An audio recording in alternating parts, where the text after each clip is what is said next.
Howdy, historians. Welcome to World War II Part 4, where we are going to see the events of Pearl Harbor, of course, the events that lead up to it, some of the events that occurred during, and then the U.S. response to it. One of the most well-known moments in American history, a date that many people know. Even just stop and think about it in your head right now. Do you know the date that Pearl Harbor happened? Hopefully you at least know the year. You know what? You might actually know the date better than the year, because that's just the way that life works. But it's December 7th, 1941, as FDR said, a day that will live in infamy. His initial speech said, a day that will forever live in history, and then he crossed that out and changed it to a date that will live in infamy.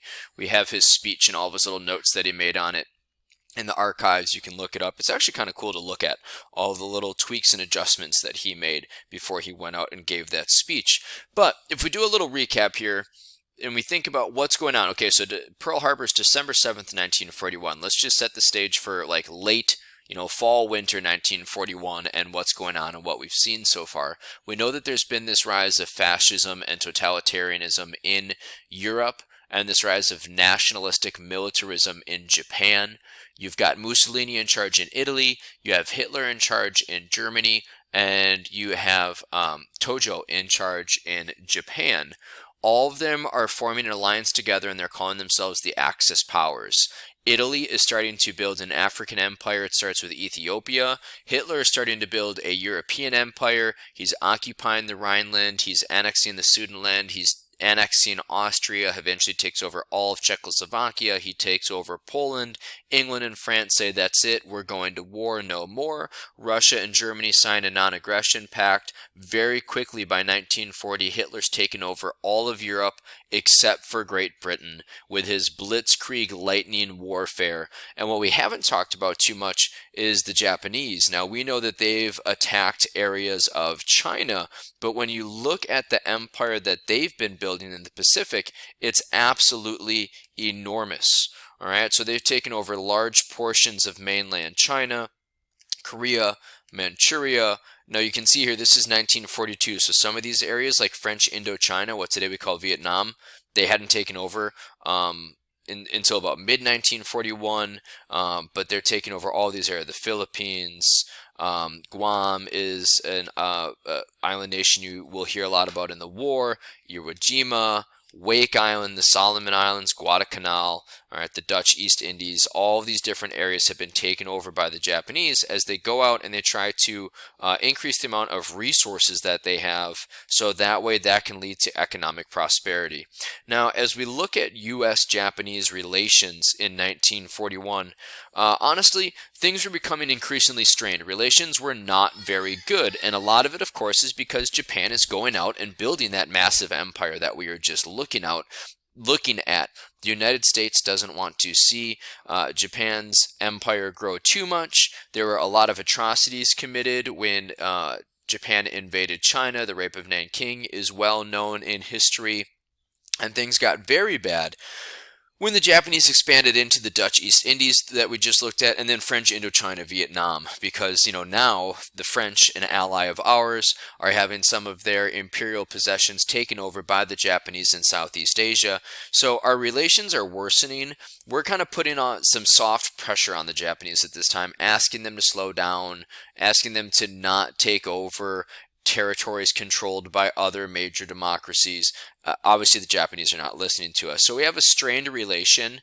We had always kind of had friendly diplomacy between one another. We had the gentleman's agreement between Teddy Roosevelt and Japan for self-limiting the Japanese on their immigration to the United States. We had some economic ties. So we had some friendly relations, not great, not terrible either.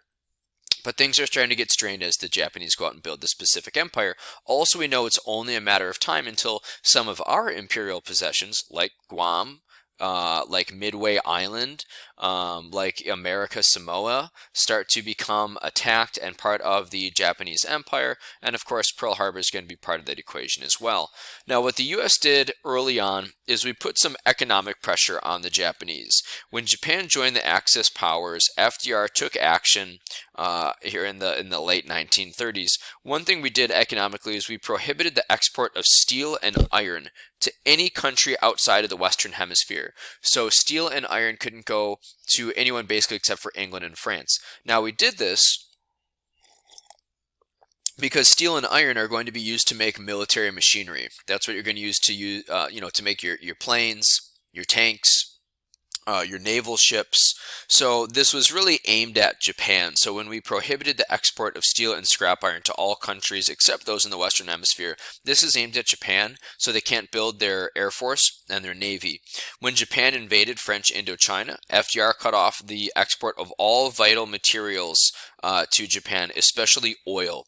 The Japanese did not have a lot of oil reserves, but they're going to build their empire. If we just grab this map for a second, look at it again. This is a naval empire, right? It spans a huge geographic region here, geographic expanse, and to take over all of these island countries, you're going to need a navy to be able to protect them and keep them together, as well as an air force. You're going to need metal, and you're going to need oil. Metal to build your naval planes and your naval ships and your air force planes, and then oil to fuel them. So we cut off oil, we cut off any iron or any steel going to the Japanese as well. We also froze or cut off all Japanese credit with banks in the United States. So we're prohibiting things going to the Japanese that are going to allow them to build their war machine. We're cutting off money, we're cutting off credit. And eventually the two sides tried to reach some type of peace after these economic actions because they worked. They put some serious pressure on the Japanese. These were things that they needed that they're going to have to substitute from other countries, which are hard to find at this time because the world's going to war. But no peace could be reached. After the negotiations broke down in early 1941, summer 1941, the U.S. knew that an attack was most likely going to happen. We just wanted it to wait and be delayed long enough that we could build up our Navy, build up our Air Force, build up our Army so that we could match the Japanese, because they were years ahead of us in terms of their military development. We just needed time to catch up, so that way we would stand a fighting chance. The Japanese, on the other hand, see, okay, we're not going to be able to maintain some type of peace. We need a quick victory. And that leads us to December 7th, 1941, and the attack on Pearl Harbor in Hawaii. Now, the United States had an idea that there was going to be some type of attack on some American possession in the Pacific. We didn't know where it was going to be. We didn't know when it was going to be. But eventually it is the attack at Pearl Harbor in Hawaii.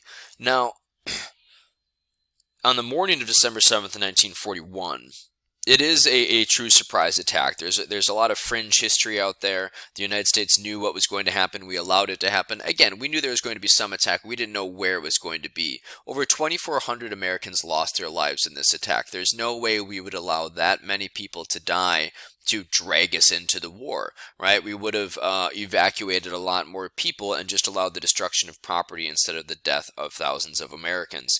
But just as the morning is breaking, just as the sun is rising on December 7th, 1941, a 2-hour bombing raid starts. While most of the sailors slept in their bunks, the Japanese began their bombardment and bombed every single ship in sight. Like I said, eventually over 2,400 Americans lost their lives. 20 ships were sunk or damaged so badly that they couldn't be used anymore. A well-known ship that was sunk was the battleship, the USS Arizona. When that ship sank, over 1,100 people lost their lives just on the Arizona. There's a great memorial in Pearl Harbor that you can visit today. I never have, but I've seen pictures of it.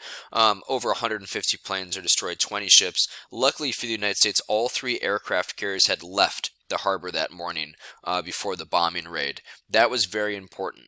As we'll see when we talk about fighting the war, aircraft carriers are going to be incredibly important in the Pacific theater.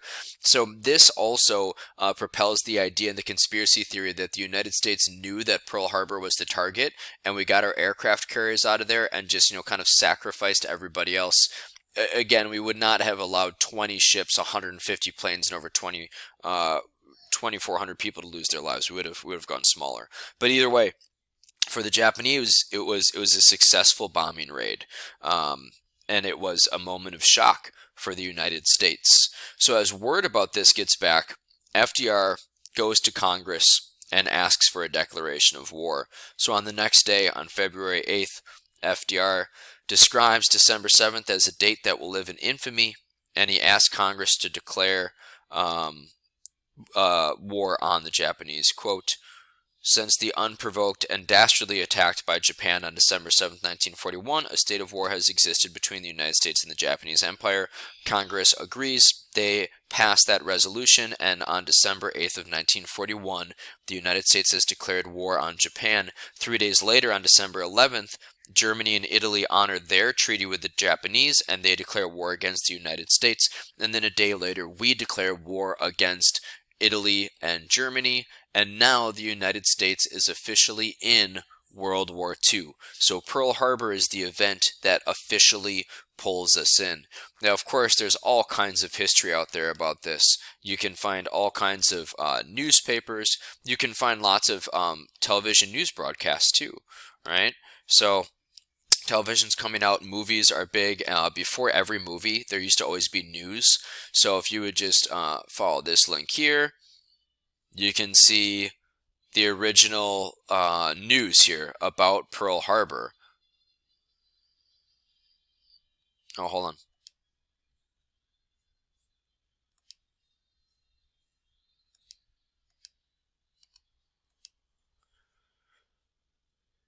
Oh, sorry, I was trying to get it set so that you could hear what they were saying there. Guess I can't change that during the video, but just let this play for a second here. Don't worry, not right now. It's just like dramatic music. It's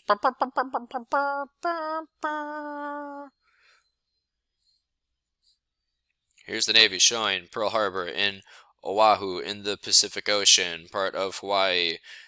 This is the great naval bastion of the U.S. Navy, and the Japanese attacked, right? But then now you have footage, right? You can see the wreckage of these ships. You can see the overturned hull of ships. You can see sailors moving around, trying to see if they can hear anyone tapping, seeing if they can find anybody. So you could do, a quick search. There's the USS Arizona, smoldering and burning and slowly sinking. So you can find all kinds of coverage out there that's still around today. There's all kinds of history that we've been able to preserve from the attack at Pearl Harbor in World War II. But this is the event that pulls this in. Now, what the next video is going to focus on is mobilization. Now that we're in the war, we've got to get ready to fight the war. We've got to mobilize and prepare, and we've got to get our military machine humming because we were behind, right? FDR had pushed for preparedness and Congress had agreed, but we still were not at the level of military preparedness that we needed. So now we've got to get everyone working together, rowing in the same direction, and getting ready to supply both the United States and our allies with the materials necessary to win this war. So hop over to World War I, Part 5 for wartime mobilization. Good job. See you soon.